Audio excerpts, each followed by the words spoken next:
Alors, ce soir, une petite vidéo pour expliquer l'installation et le paramétrage d'un cerveau avec une console ESU, puisque je suis équipé d'une console ESU, pour gérer vos appareils de voix, alimentation du cœur via le switch pilote extension, et paramétrage et gestion du micro-cerveau en l'occurrence ici, ou d'un mini-cerveau ou d'un cerveau intelligent au choix, puisque le switch pilote cerveau est capable de gérer tout type de cerveau moteur, pour paramétrer et gérer via l'ECOS vos appareils de voix. La première chose, donc, on se sert de ce que ESU commercialise pour gérer les appareils de voix, c'est-à-dire un switch pilote cerveau et son extension avec, qui va nous permettre de gérer les cœurs d'aiguillage liés aux sorties du cerveau. Alors on va déballer tout simplement la boîte.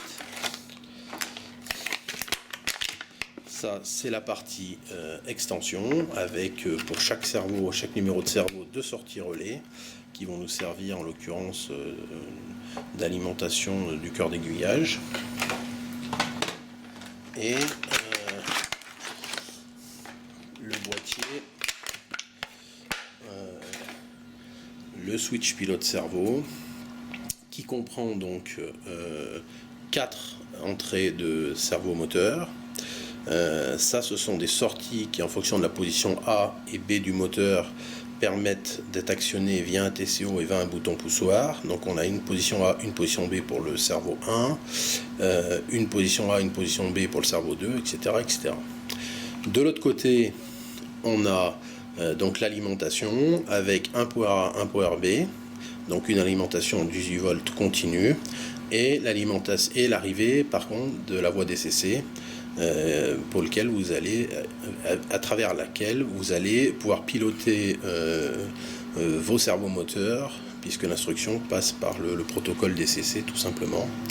Alors ce switch pilote cerveau a aussi l'avantage de pouvoir rétro-signaliser à travers le protocole RICOM la position de l'aiguille.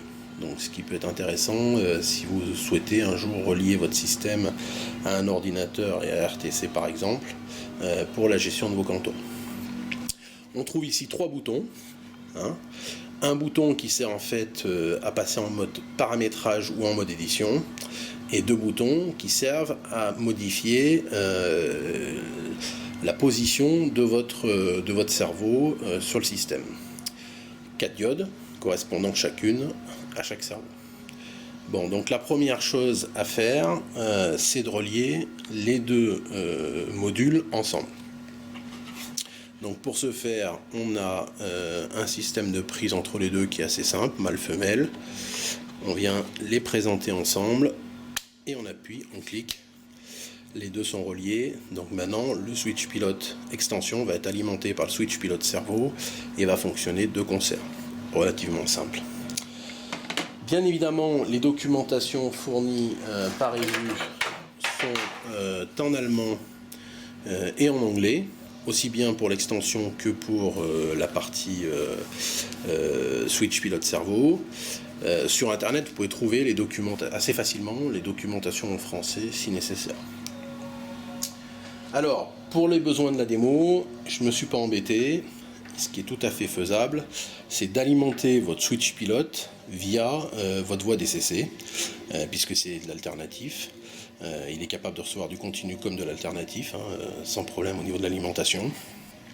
Donc là, j'ai simplement relié en fait ma connectique de mes voies avec la connectique de l'alimentation. Et je viens rentrer la fiche dans le switch pilote cerveau pour alimenter l'ensemble.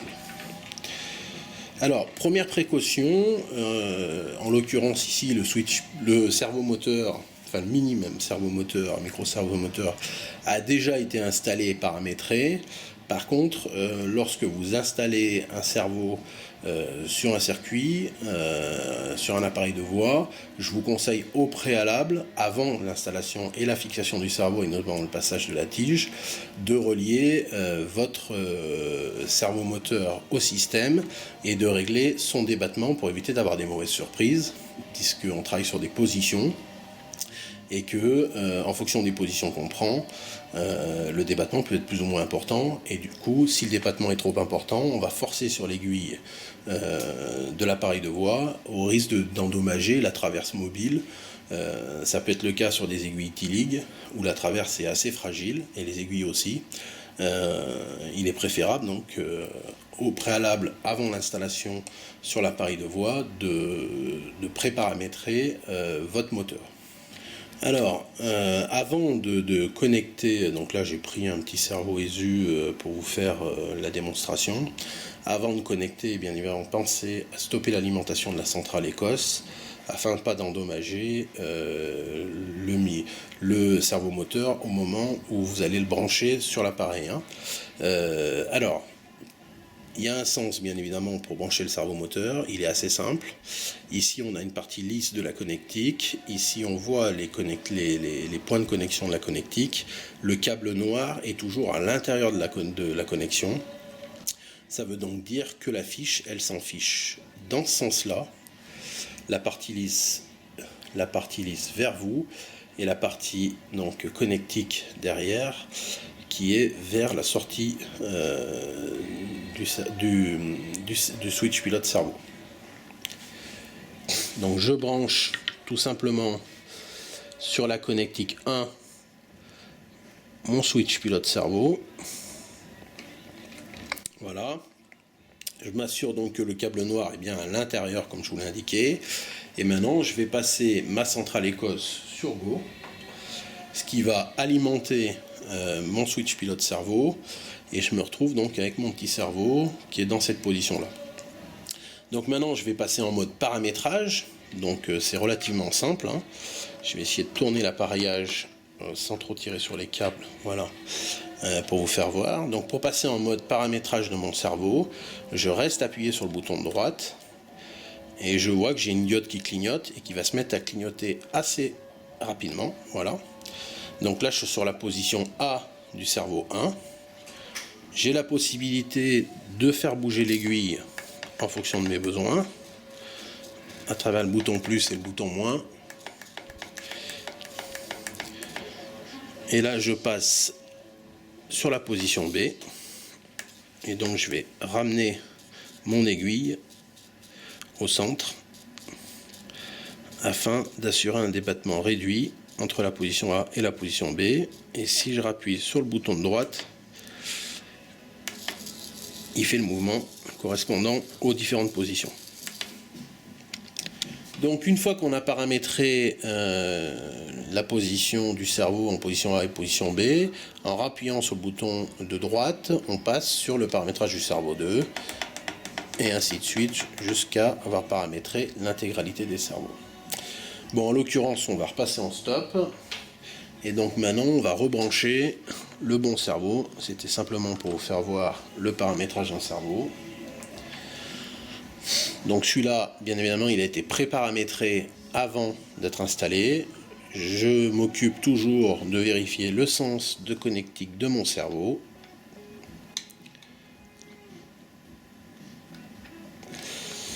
Voilà, mon servo est branché. Si je reviens en Go sur ma centrale, on voit qu'on a entendu qu'il a été alimenté et qu'il est prêt à être paramétré. Donc c'est la même procédure. Si je souhaite régler les positions de mon servo, je reviens en mode paramétrage en attendant que la diode clignote rapidement. Voilà, je suis sur ma position 1 et je peux modifier la position de mon servo en fonction des paramétrages que j'ai effectués sur mon switch pilote. Bon, je ne peux pas recommencer, ça n'a pas grand intérêt. Donc maintenant, on va voir, une fois que l'on a effectué ce travail, comment déclarer sur la centrale l'appareil de voix et le switch servo pour pouvoir le commander à partir de la console. Donc maintenant on se retrouve sur la console ESU. Je me suis mis donc en stop bien évidemment pour pouvoir travailler. Et je me suis mis sur l'onglet accessoires pour pouvoir déclarer sur un des onglets mon aiguillage. Donc la première chose, je passe en mode édition, je viens en ajout de périphérique, d'accessoire, pardon, je crée un nouvel accessoire. Donc comme je vous l'ai dit, ce qu'il y a de très bien avec le switch pilote cerveau, c'est qu'on est capable de rétro-signaler avec le protocole RICOM la position de l'aiguille. Donc on va se mettre en DCC avec RICOM puisqu'ils sont compatibles. On va venir sélectionner ici, on a un aiguillage gauche, donc dans la liste des accessoires, aiguillage à gauche, pour lui indiquer qu'on est sur un aiguillage gauche PECO. Et on va déclarer une adresse pour les cerveaux. Alors, un petit point technique sur l'adressage qui a son importance, c'est que les switch pilote cerveau gèrent les adressages de cerveau 4 par 4. Donc c'est-à-dire que votre premier boîtier va avoir une adresse de 1 à 4, le deuxième de 5 à 9, etc., etc. Donc on va se mettre en adresse 201 dans notre exemple, mais on pourrait choisir n'importe quelle adresse à partir du moment où on respecte cette nomenclature d'adressage. Voilà, donc notre accessoire est prêt à être déclaré. On sort du mode édition, on passe en mode Go. On se retrouve maintenant sur notre switch pilote cerveau et on va toujours utiliser le bouton de droite pour là passer en mode paramétrage. Donc on reste appuyé tout simplement sur le bouton et maintenant il clignote et non pas un clignotage rapide mais un clignotage lent, c'est-à-dire qu'il est en entente d'instruction de la centrale pour déclarer en mode programmation l'adressage du moteur. On se retrouve sur la console. Et sur la console, on est en mode Go. Il suffit de venir mouvementer notre appareil pour que le cerveau soit mouvementé et on entend bien le relais qui claque correspondant à ce mouvement. Bon, donc notre cerveau est relié à la console, on a déclaré l'adresse et lorsqu'on l'actionne, on a bien le changement de position du cerveau en fonction de la commande sur la console Écosse. Donc on se retrouve sur notre console Écosse avec donc le cerveau déclaré en 201 qui fonctionne comme il faut. Et on va se retrouver dans le cas de figure où l'installation de l'appareil de voix est faite, le système est sous la table et on a besoin de reparamétrer la position du cerveau et des aiguillages, ou la tenue en position arrêtée, alimentée du cerveau lorsqu'il arrive en position. Donc pour éviter de les faire chauffer, en général, comme ils arrivent bien à tenir la position, il suffit de reparamétrer le switch pilote. Donc le switch pilote, il a une fonctionnalité intéressante, c'est qu'il peut être paramétré comme une locomotive via des CV. Donc on passe en mode configuration. On est sur la voie de programmation en l'occurrence, mais on pourrait très bien programmer sur la voie de réseau, il n'y a pas de problème. Si on déclare sur la voie de réseau, on va lui donner une adresse. Et on va paramétrer la position des cerveaux. Alors chaque cerveau, il y a 4 cerveaux par switch pilote cerveau. Chaque cerveau a une adresse CV. Le cerveau numéro 1, il a la position A qui est dans le CV 38 et la position B dans le CV 39. Le cerveau 2, c'est 41-42, le cerveau 3, 44-45 et le cerveau 4, 47-48. Là, on l'a relié sur la prise numéro 1, donc on va venir lire les informations de position du cerveau directement à l'écran sur le CV 39 en l'occurrence. Donc on lit la position c'est 31, voilà, 26 pardon, et la position 38, c'est donc le résultat 32. Donc si par exemple une aiguille était mal collée ou mal plaquée parce que la position du cerveau est pas bonne, eh ben, il suffirait par exemple d'augmenter cette valeur de CV pour que la position de notre cerveau change. Donc on va l'augmenter de façon importante et on va voir ce qui se passe au niveau de l'utilisation du cerveau. Donc on a changé la valeur en l'augmentant, la valeur du déplacement entre la position A et la position B, via les CV. Et maintenant, on se rend compte que dans la position, on a trop augmenté la valeur du CV et que le cerveau force. On va l'arrêter pour ne pas l'abîmer. Donc deux possibilités. Première possibilité, c'est de rediminuer la valeur des CV, puisqu'on est allé un peu trop loin dans le paramétrage, et on entend le moteur en forcer en permanence. Donc c'est ce qu'on va faire. On va reprogrammer le CV38 avec une valeur moindre. On lui a programmé maintenant la valeur 31 au lieu de 36. Et maintenant, lorsqu'on modifie la valeur, il n'y a plus de problème. A contrario, on peut très bien se tromper et à ce moment-là lui programmer une valeur 28 par exemple. Et dans ce cas de figure, on se rend compte que dans un des cas, il est tout à fait probable que le cerveau n'aille pas à la bonne position ou dépasse pas l'aiguille suffisamment. Alors là, on est sur des aiguilles Peco avec des ressorts, donc bien évidemment, il suffit d'une toute petite traction pour que la position de l'aiguille se fasse correctement. Si on était sur de l'aiguille italique, par exemple, il serait intéressant de positionner vraiment le cerveau de façon correcte et suffisante au niveau mouvement pour s'assurer que les aiguilles sont bien plaquées. Donc là, on est dans la position, on est dans le cas de figure où on a reprogrammé le CV, on a vu la reprogrammation du CV à travers la console ECOS du cerveau moteur, ça pourrait très bien se faire avec un autre appareil. On a donc laissé pour l'instant le switch pilote dans sa version de base, c'est-à-dire qu'il alimente le cerveau même lorsqu'il est en position. Si on s'amusait à toucher le cerveau, on voit qu'il est chaud, il continue à être alimenté. On va donc voir maintenant les différentes possibilités qu'on a avec le switch cerveau pour l'alimentation des cerveaux en position A et en position B. Alors, on revient sur notre console ECOS, on repasse en mode configuration, programmation DCC, on est toujours en voie de programmation dans notre cas de figure. Et là par contre, au lieu de mouvementer le CV38 et 39, on va aller se positionner sur le CV50, qui par défaut est en valeur 0 lorsqu'il est livré.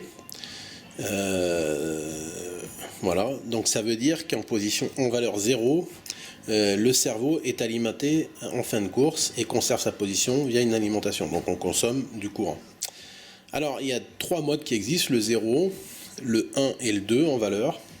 Le 0, alors le 0 alimente le cerveau de sa position initiale jusqu'à sa position finale et qu'on garde le cerveau alimenté en position finale. Et si on prend le paramétrage en 2, à ce moment-là, le cerveau en position finale ne sera plus alimenté. Ça veut dire que le cerveau, s'il n'atteint pas sa position ou s'il est bougé à travers sa position, il ne conservera pas le plaquage des aiguilles. En toute cause, par contre, il ne consommera pas de courant et il ne chauffera pas. Ce qui peut être intéressant quand on a des micro-cerveaux et des aiguilles Peco par exemple, qui gardent bien leur position, puisque c'est encore une fois une aiguille avec un ressort. À ce moment-là, il est intéressant de conserver le ressort, à contrario de ce qu'on pourrait faire avec un moteur tortoise, pour désalimenter les cerveaux en position finale et initiale, éviter justement qu'ils chauffent et qu'ils consomment pour rien, puisque ça n'apportera rien de plus au niveau fonctionnement. Donc on voit qu'on a quand même une certaine souplesse. Alors quand on utilise des servomoteurs de taille plus importante et pas des micro-cerveaux, il peut se produire la chose suivante, c'est que le cerveau consommant beaucoup, le switch pilote-cerveau se met à faire bouger l'intégralité des moteurs dans tous les sens et il devient entre guillemets en mode fou. Donc ce qu'il faut faire à ce moment-là, c'est simplement reparamétrer le CV50 en 2 pour qu'une fois que le cerveau a reçu son instruction de déplacement, il se déplace, il est alimenté durant le déplacement. Une fois qu'il a atteint sa position, il va se couper. Alors, je vous ai expliqué qu'il y avait 3 modes dans le CV50, hein, le 1, le 0, le 1 et le 2. 0, donc je le répète, c'est l'alimentation au bout de course des cerveaux. Le mode 1, c'est simplement que le switch pilote attend un retour d'information de la part du cerveau pour dire qu'il a bien atteint la position, tandis que dans le mode 2, il va simplement donner l'impulsion pour le mouvement sans s'inquiéter de si on a atteint la position prédéfinie ou pas dans les CV. Voilà. On a fait le tour maintenant de la partie paramétrage et programmation du switch pilote. On va s'intéresser maintenant au paramétrage et à l'installation de l'alimentation du cœur d'aiguillage en fonction du positionnement. Bon, alors c'est relativement simple. Sur les aiguilles Peco, on a l'alimentation du cœur d'aiguillage qui sort ici. Quand on est en DCC au préalable, juste un petit rappel, il faut bien couper l'alimentation entre les deux rails et faire une reprise d'alimentation entre les deux points pour s'assurer un fonctionnement optimal sur les aiguilles Peco.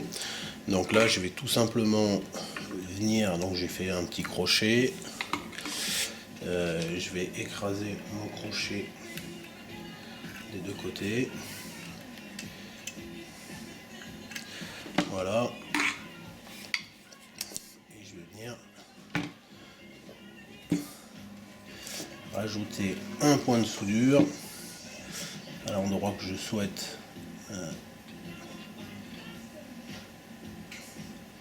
faire fonctionner. Je laisse bien ma panne chauffer légèrement mon câble et j'amène un tout petit peu de soudure, c'est suffisant pour notre besoin. Et donc mon cœur d'alimentation il est ici, et maintenant il va falloir que j'amène donc mon alimentation DCC, donc en rouge et en noir, en 0 et en B, pour relier au switch pilote extension.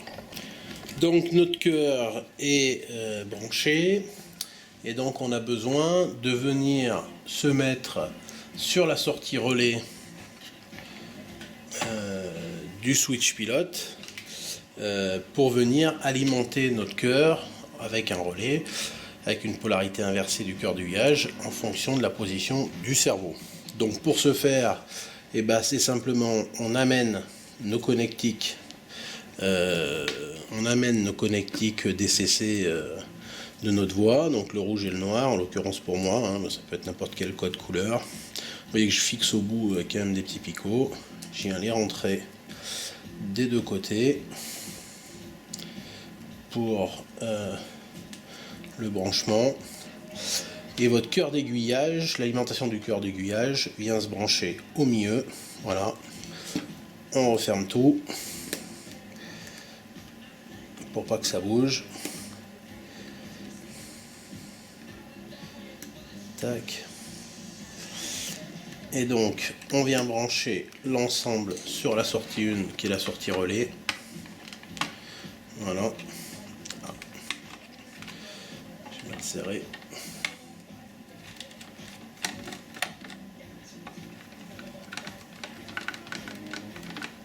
Voilà, il faut bien s'assurer que c'est bien fixé. En l'occurrence, ça l'est pas.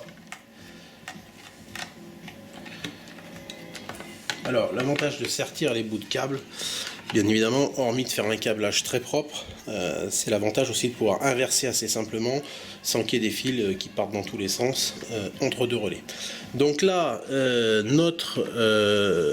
finalement, notre installation est terminée. Notre cerveau est installé avec le paramétrage de son fonctionnement sur l'aiguille. Notre cœur d'aiguillage est installé également. On l'a réalimenté et donc on relie ça à la DCC, et en fonction de la position, l'inversion de la polarité du cœur se fait. Alors, le sens du rouge et du noir, je m'en préoccupe pas trop et je vais vous faire voir pourquoi. Puisqu'on va partir maintenant sur un aiguillage installé et alimenté, et je vais vous montrer comment je vérifie ma polarité de branchement. Donc on est revenu sur notre console Écosse, j'ai débranché mon petit montage, j'ai rebranché ma voix de mon réseau, donc je retrouve ici par exemple mon TCO de ma gare, donc je suis dans le cas de figure où j'ai paramétré au préalable tous mes servomoteurs. Et donc je viens mouvementer mes servos en fonction des chemins que je souhaite dans ma gare. Donc on va revenir sur une aiguille, on va prendre par exemple une grande aiguille, voilà, et on va voir comment, une petite astuce pour vérifier la polarité du branchement avant de faire rouler une loco dessus. Hein. Donc là on se retrouve sur une aiguille, une grande aiguille T-Lig, qui est vraiment différente des aiguilles Peco par le fait que on mouvemente en fait la pointe de l'aiguille, donc le métal. On retrouve notre servomoteur qui est installé ici et qui, vous voyez, tient bien sa position et plaque bien l'aiguille contre, hein, puisqu'elle était paramétrée au préalable. On a réalimenté notre aiguille et bien évidemment le cœur d'aiguillage. Donc le câble est dessous, c'est connecté sur les U, j'ai tout paramétré. Donc si je mouvemente maintenant sur ma console, je vois bien mes aiguilles qui bougent en fonction de ma position et ça fonctionne parfaitement.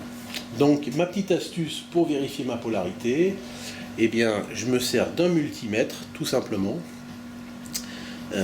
pour vérifier la polarité de mon cœur et la conformité de mon branchement pour m'assurer que j'ai pas inversé le 0 et le B sur mon cœur d'aiguillage, puisque sinon je vais créer un court-circuit. Donc on se sert d'un multimètre, tout ce qu'il y a de plus classique, hein, voilà, qu'on a paramétré en voltage alternatif.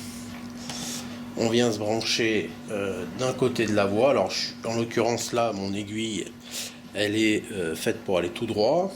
Donc je vais venir mesurer mon cœur d'aiguillage à partir de mon rail externe gauche et de mon cœur d'aiguillage. Donc je vais venir me prendre dessus d'un côté et dessus de l'autre, et je vais m'assurer que j'ai bien une tension correspondant à mon réseau, c'est-à-dire 18 volts, et qu'elle est bien en positif.